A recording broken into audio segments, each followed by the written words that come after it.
오늘 주신 하나님의 말씀을 함께 보겠습니다. 오늘 말씀은 창세기 5장 말씀인데요. 창세기 5장 1절에서 5절까지 말씀을 우리 같이 함께 읽도록 하지요. 이것은 아담의 계보를 적은 책이니라. 하나님이 사람을 창조하실 때에 하나님의 모양대로 지으시되 남자와 여자를 창조하셨고 그들이 창조되던 날에 하나님이 그들에게 복을 주시고 그들의 이름을 사람이라 일컬으셨더라. 아담은 130세에 자기의 모양 곧 자기의 형상과 같은 아들을 낳아 이름을 셋이라 하였고 아담은 셋을 낳은 후 800년을 지내며 자녀들을 낳았으며 그는 930세를 살고 죽었더라. 아멘. 오늘 새벽에 주시는 말씀은 우리는 고아가 아니라 자녀입니다. 라는 제목입니다. 고대 사회에서 한 나라의 왕이 넓은 영토를 정복했을 때 그 먼 곳까지 직접 가서 매일 다스릴 수가 없었어요. 그때 왕들은 어떻게 했을까요? 그들은요, 자신의 얼굴과 모습을 꼭 빼닮은 거대한 왕의 동상을 그곳에 세웠습니다. 그 동상은 지나가는 모든 사람들에게 선포하는 뜻이 있었습니다. 이곳은 내가 통치하는 곳이다. 이곳은 내 땅이다. 라는 의미로 왕을 닮은 동상을 그곳에 세웠다. 라고 합니다. 하나님께서 온 우주를 창조하시고 아름다운 에덴 동산을 만드셨습니다. 그것은 온전히 하나님의 것이었어요.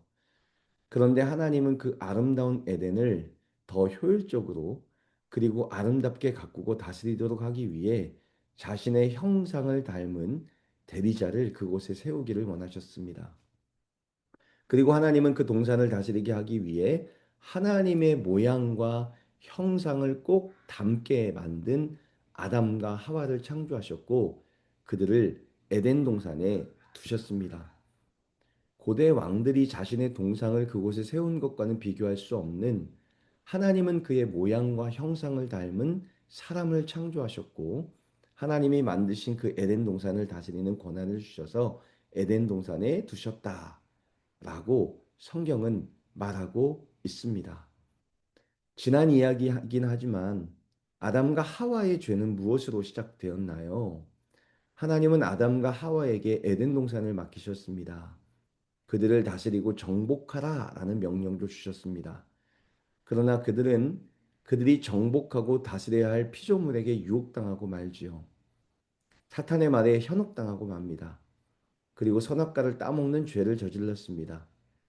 정복당하는 존재가 아니라 정복하는 존재, 유혹을 받는 존재가 아니라 통치하는 자리에 서 있는 것이 사람에게 맡겨진 몫이었지만 다스리지 못하고 오히려 다스림을 받았다는 것이 태초의 아담과 하와의 죄악으로 등장하고 있지요. 그러므로 우리도 피조물의 지배를 당하면 안 됩니다. 오히려 잘 다스리고 정복해야 하는 것이죠. 만들어진 것에 시간과 마음과 열정을 다 빼앗겨 이리저리 끌려다니는 인생이 아니라 그것들을 정복하고 다스리며 다스리는 것이 하나님의 모양과 형상을 닮은 사람의 임무였습니다. 그러니 영상 알고리즘에 이끌려 수시간씩 끌려다니지 마십시오.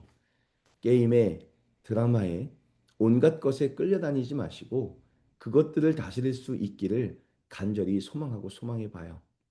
어쨌든 하나님은 이 세상을 창조하신 후 그것들을 다스리게 하기 위해 그의 모양과 형상을 따라 사람을 만드셨고 그들에게 복을 주시고 그들을 에덴 동산에 두셨다라고 말씀하고 있습니다. 그렇다면 질문이 생기죠. 하나님께서 사람을 만드실 때 그의 모양과 형상을 따라 만들었다라고 하는데 아담과 하와가 가졌던 하나님의 형상과 모양은 무엇을 말하는 것일까요? 우선 형상이라는 단어를 한번 보시죠. 이 형상이라는 단어는 왕의 조각상, 왕의 초상을 말할 때 쓰는 단어입니다. 즉, 왕을 대표하는 대표물을 말할 때 이 단어를 쓰는 거죠. 처음에 말씀드렸듯 왕이 정복한 나라에 자기의 동생을 세우고 여기는 내 땅이다 라고 선포했던 것처럼 하나님이 만드신 이 세상에 하나님을 대표하는 동상과 같은 것을 만드신 것이지요. 하나님의 형상을 따라 만들어졌다는 건 눈에 보이지 않는 하나님을 대표해서 이 세상을 다스리는 대사로 부름받았고 그 대사로 보내기 위하여 하나님을 닮은 형상으로 만들었다라고 말하고 있습니다. 이 세상이 존재할 때 하나님을 대리하고 하나님을 대신할 수 있는 것은 사람밖에 없었습니다. 그 외에 어떤 피조물도 하나님을 대신할 수 없었습니다. 그래서 하나님은 하나님을 대신하여 이 세상을 다스릴 전권 대사를 보내셨고 그들이 바로 아담과 하와였다라고 합니다. 그러니 하나님의 형상대로 창조받은 사람이라는 것은 하나님을 대리한다, 하나님을 대표한다 라고 말하고 있어요. 따라서 하나님의 형상을 닮은 하나님을 대신하는 사람이라면 반드시 하나님이 이 세상을 어떻게 다스리시를 원하실까를 고민하고 그 안에서 하나님이 원하셨을 법한 질서들을 유지하는 역할을 하는 것이 하나님의 형상을 닮은 사람들이 해야 하는 일이었습니다. 사랑하는 성도 여러분, 아담과 하와가 하나님을 대신하여 이 땅에 보내졌고 하나님의 형상을 담게 만드셨다는 것은 하나님을 대신하여 이 세상을 다스리는 권한을 받았다라는 것이 돼요. 우리도 마찬가지입니다. 우리도 하나님을 대리하여 이 땅에 보내졌습니다. 우리가 거하는 작은 공간인 가정, 학교 혹은 직장, 이 세상 속에 하나님을 대신하여 관리하라고 보내신 하나님의 대사라는 것을 말하고 있지요. 그래서 우리는 날마다 질문해야 합니다. 하나님, 우리를 보내신 이 땅에서 하나님의 대신하기 위하여 하나님의 형상으로 창조받은 제가 무엇을 하며 살아야 합니까? 하나님의 능력과 하나님의 소망을 담아 이 세상 속에서 하나님이 원하셨던 그 일을 하기 위해서 하나님의 형상을 가지고 나왔으니 하나님의 뜻대로 이 모든 것을 다스리고 관리하는 역할을 감당하게 해주십시오라고 기도하며 나가는 우리가 돼야 한다는 것을 오늘 말씀이 보여주고 있죠. 하나님을 대신한다. 하나님을 대리하기 위하여 하나님의 모양과 형상을 따라 창조되었다라는 것을 먼저 말하고 있죠. 두 번째는 하나님의 모양도 담도록 창조되었다라는 것을 말하고 있어요. 하나님은 하나님의 형상뿐 아니라 모양도 담게 창조하셨다라고 합니다. 여기서 모양이라는 단어는 영어로 likeness입니다. 이 말은 닮음 혹은 유사함이라는 말로 표현되죠. 하나님의 창조 사역을 한번 볼까요? 우리 주위에 있는 만들어진 피조물을 보십시오. 하나부터 열까지 이렇게 정교하고 질서 있게 만들어진 것을 보면서 무엇을 느끼십니까? 한치 오차도 없이 창조 때부터 지금까지 자신의 자리를 지키고 있는 태양과 달, 지구의 모습을 보십시오. 어떤 생각이 드십니까? 이것들을 만들어낸 하나님은 어떤 분이실까? 그의 지혜와 창조력, 그리고 그의 응용력이 생각나지 않으십니까?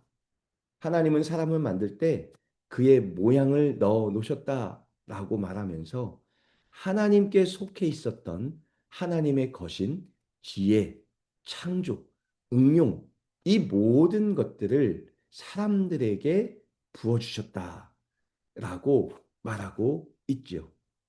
그래서 하나님의 모양을 따라 창조된 사람은 하나님을 닮았기에 그것들을 마음껏 사용할 수 있다라고 말합니다. 아담이 창조된 후 하나님은 모든 동물을 아담 앞으로 지나게 하셨어요. 그리고 아담이 그 모든 동물들의 이름을 짓게 허락하셨습니다. 하나님만큼은 아니지만 그가 받은 하나님의 모양을 잘 활용하여 동물들의 이름을 짓고 자신의 아내가 된 하와의 이름까지도 짓는 것이 아담이었습니다. 동물은 절대로 흉내낼 수 없는 놀라운 지혜를 우리에게 허락하셨고 지금도 마찬가지죠. 사람들은 물이 부족하면 댐을 만들어 물을 모으고 짐승들을 돌보기 위해 울타리를 칩니다. 이제는 지구를 넘어 우주 공간에 인공위성까지 띄워 세상을 살핍니다. 하나님은 오직 사람에게만 이 놀라운 지혜를 허락하셔서 세상을 아름답게 다스릴 권한을 위임해 주셨죠. 그것이 곧 하나님의 선물하신 하나님의 모양이라는 것을 우리는 잘 알고 있어요. 그러나 제가 영어로 모양이 likenes스라는 말씀을 드렸습니다. 여기서 우리가 결코 빼먹지 말아야 할 중요한 사실이 있는데 모양이라는 단어는 본래 닮음, 유사함이라는 뜻을 가지고 있다고 말씀을 드렸잖아요. 어느 정도의 능력은 주셨지만 동시에 배워야 하는 존재로 지어졌다는 사실을 잊어서는 안 됩니다. 어린 아이들이 태어나 학교에 가기 전까지 부모의 전적인 보호 아래 있습니다. 아이들은 부모의 눈을 맞추며 언어를 배우고 인격을 형성하고 삶을 배워 나갑니다. 부모와 끊임없이 인격적으로 교류하면서 배우고 살아가는 법을 터득하죠. 아담이 하나님의 모양대로 창조되었다는 것 역시 마찬가지입니다. 그를 창조하신 창조주 하나님과 끊임없이 인격적으로 교제하면서 그분을 닮아가도록 디자인되었다는 것을 알아야 하지요. 하나님은 원래 사람과 대화하는 것을 너무나 좋아하셨습니다. 하나님은 에덴 동산에 아담과 이야기를 나누셨고 그의 모양을 투과시켜 주셨습니다. 사탄이 방해한 건 무엇인가요? 하나님으로부터 배워야 할 그의 모양을 담지 못하도록 아담과 하와 스스로 모든 결정을 내리는 독단적인 사람이 되라고 재촉한 것이죠. 사탄이 빼앗은 건 선악과만이 아니었습니다. 아버지와 함께 배우는 시간을 빼앗아 버렸습니다. 필경 하나님의 모양이란 그의 곁에 머물며 지대한 영향을 미치는 그 어떤 존재를 닮아야 하는데 닮아간 존재를 멀리 쫓아버리고 아무런 영향을 받지 못하게 한 것이 사탄이 한 행동임을 잘 보여주고 있죠. 사랑하는 성도 여러분, 하나님의 모양을 닮았다는 건 하나님의 옆에 꼭 붙어 그와 인격적인 교제를 나누며 그의 성품과 능력, 그의 인격을 닮아간다는 것을 포함합니다. 그러므로 하나님을 만날 그 어떤 기회조차 만들지 않는 사람들에게 하나님의 모양이 나타날 리가 없습니다. 하나님과 가장 가까이 머무는 자가 되십시오. 시간을 내서 하나님과 동행하십시오. 그의 곁에 머무십시오. 그의 모양이 내게 오기를 간절히 기도하십시오. 그 모양을 닮아 하나님이 맡겨주신 삶의 자리를 잘 지켜나가며 하나님의 모양을 닮아내십시오. 그것이 하나님의 모양을 따라 창조된 하나님의 자녀의 삶이라는 것을 오늘 말씀이 보여주고 있죠. 마지막 부분입니다. 마지막 부분에 하나님은 아담이 셋을 낳았다라는 것을 성경에 넣어주고 있는데 그 아들도 자기의 모양과 형상대로 낳았다라고 기록합니다. 아담과 하와 뒤를 이을 아이는 단순히 유전자를 물려받은 존재가 아닙니다. 아버지와 어머니와 깊은 인격적 관계를 맺으며 인생과 사랑을 배워갈 소중한 존재로 지어졌다라는 것을 말하고 있죠. 고아와 자녀의 가장 큰 차이는 무엇인지 아십니까? 나와 인격적인 교제를 나누며 나를 지켜봐 줄 부모의 존재 여부입니다. 우리는 영적 고아가 아닙니다. 우리는 하나님의 자녀입니다. 그리고 부모가 참 부모인 하나님을 만나 인격적인 교제를 나누고 하나님을 닮은 형상과 모양을 가졌다면 그 자녀들도 부모로부터 하나님을 배울 수 있습니다. 그러므로 이곳에 어른이 계시다면 수시로 하나님을 만나십시오. 그분을 배우십시오.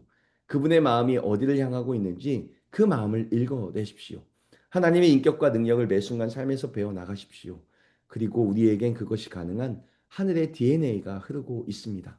그리고 과감히 우리의 자녀들에게 하나님을 선물하십시오. 부모가 만나고 사는 하나님의 임재 이야기를 들려주고 보여주십시오. 우리의 모양과 형상대로 이 세상에 온 우리의 자녀들이 하나님을 닮고 하나님의 모양과 형상으로 성장해 나가는데 도움이 되는 부모가 되기를 간절히 소망해요.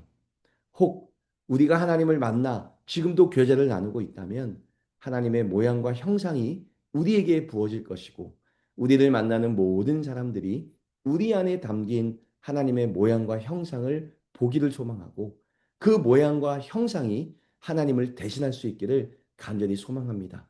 오늘도 하나님과 깊은 교제를 나누시고 하나님이 주시는 은혜를 경험하시고 하나님과 동행하며 나가는 우리 모두가 되기를 예수 그리스도의 이름으로 축원합니다.